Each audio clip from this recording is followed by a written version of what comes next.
TikTok waa aalad hadda aad loo isticmaalo waxaana bil walba isticmaala 500 oo milyan waxaana ka mid ah dhalinyaro Soomaaliyeed. TikTok waxaa loo isticmaalaa qaabab badan oo kala duwan sida midadaalo, xujooyin iyo wixii la mid ah. Haddaba qaybta isticmaalka Soomaalida ayaan kaaga hayaa 10 qodob oo xiiso leh. Waxaa suurtagal ah inaad ku mashquulsan tahay Facebook ama baraha kale, laakiin halkan sheekada ka socota waa mid xiiso leh. Jilayaasheeduna waa lab iyo dhidig. Halkan TikTok marka aad joogto waxaad isleedahay waxaad soo gashay guri islaameed adigoo fasax aanan weydiisan.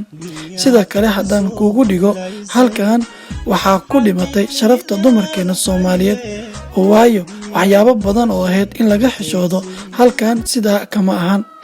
Gabdhaha adeegan isticmaala si ay u kasbadaan saaxiibo badan waa inay banaysaa qayb ka mid ah jirkeeda. Mid kasta oo ka mid ah waxay ku soo suuq gashaa xubinta ugu bilicsan jirkeeda.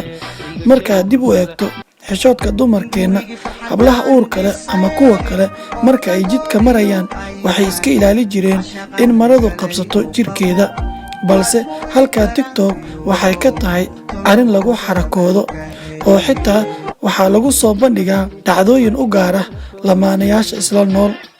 Duruucda hadalkayga waxaan ugala jeedaa TikTok waxba lama kala laha.